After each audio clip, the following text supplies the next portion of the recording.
Ano nga ba ang koneksyon ng number 10 sa mga nangyayaring lindol ngayon sa Pilipinas?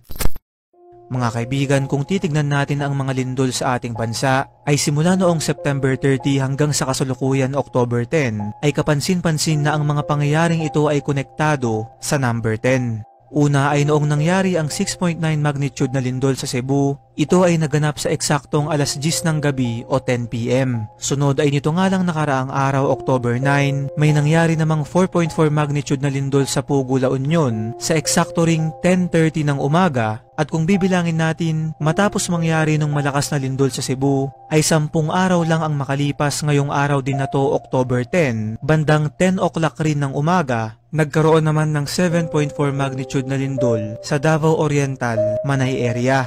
Take note mga kaibigan, halos lahat ng mga lindol na to ay nangyari din sa ika-10 buwan ng taon.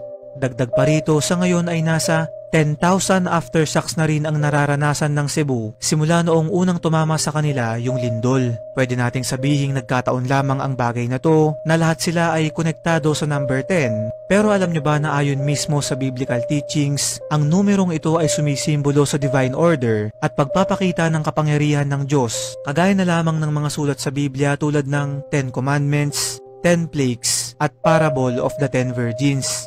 Base naman sa numerology, ang number 10 ay ang pinagsamang numero ng 1 at 0 na sumisimbolo sa pagkakaroon ng panibagong buhay o sistema na pinaniniwalaan ng ilan bilang senyales di umano ng paparating na isang malaking trahedya na magreresulta sa pagkakaroon ng tinatawag na new cycle.